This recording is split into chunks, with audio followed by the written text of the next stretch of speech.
आप सभी ने वो एड्स देखी होंगी जहां फैमिली की लेडीज रंगोली बना रही होंगी, जेंट्स हरे पीले चटक मटक कलर के कुर्ते पहन के साइड में हंसी ठिठोली कर रहे होंगे।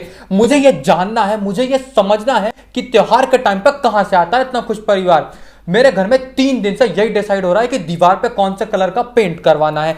झालर की आधी लाइटें जल नहीं रही हैं, मम्मी जो सफाई करवा रही है वो अलग। तो आओ यार, हाथों में झाड़ू लेके कानों से ईयरफोन्स निकाल लो, परिवार वालों को साथ में बैठा लो और फिर शुरू करते हैं।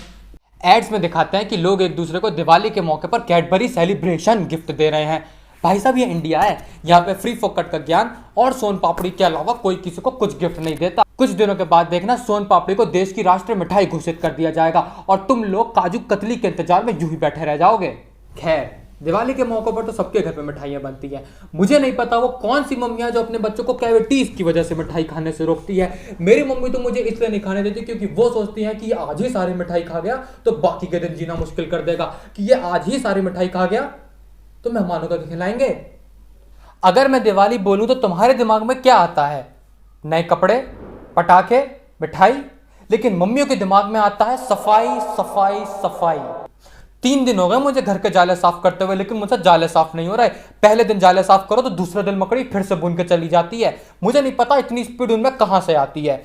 इस बार तो ना ही कॉलेज है ना ही स्कूल है, ऊपर से वर्क फ्रॉम होम अलग। सोनू के साथ साथ सोनू के पापा भी फंसेंगे।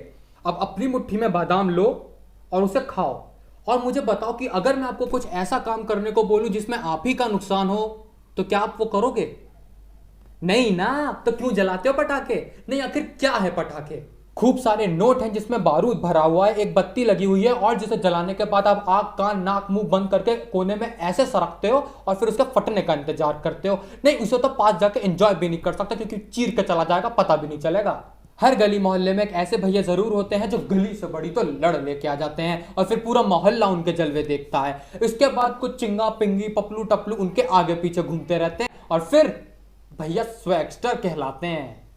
फिर आते हैं वो लोग जो पटाखे जलाने के लिए इतना दिमाग लगाते हैं, इतना दिमाग लगाते हैं कि एक पल को तो न्यूटन भी घबरा जाए। ये लोग पटाखे जलाने के लिए बनाते हैं स्ट्रेटेजी, षड्यंत्र। ये लोग सोचते हैं कि पहले दूसरों को पटाखे जला लेने देते हैं, इसके बाद हम अपने पटाखे जलाएंगे, जिससे पटाखे और लोग दोनों जलेंगे।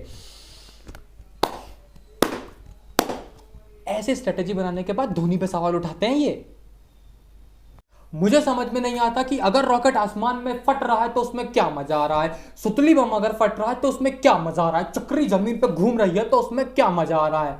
हम सबको पता है कि पटाखे क्यों नहीं जलाने चाहिए या पटाखे जलाने से क्या होता है। हम सब ने इस पे निबंध, आर्टिकल, स्पीच ऐसे सब लिखे हुए हैं। मैंने तो कलेक्टर को लेटर तक भी लिखा था, हालांकि उसका जवाब नहीं आया। त्योहार आते हैं ताकि हम अपने कल्चर को समझें, हम अपने देश को समझें, हम अपनी फैमिलीज के और करीब आ सकें।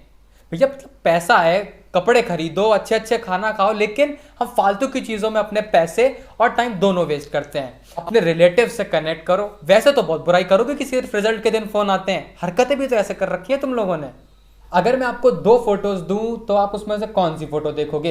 एक आपकी फैमिली फोटोग्राफ और दूसरी एक बम फटने वाला है और आप कोने में खड़े उसके फटने का इंतजार कर रहे हो। At the end of the day जब आप लोग फोटोज देखोगे तो उसमें अपनी फैमिली को देखोगे, उनके फेस पे स्माइल देखोगे।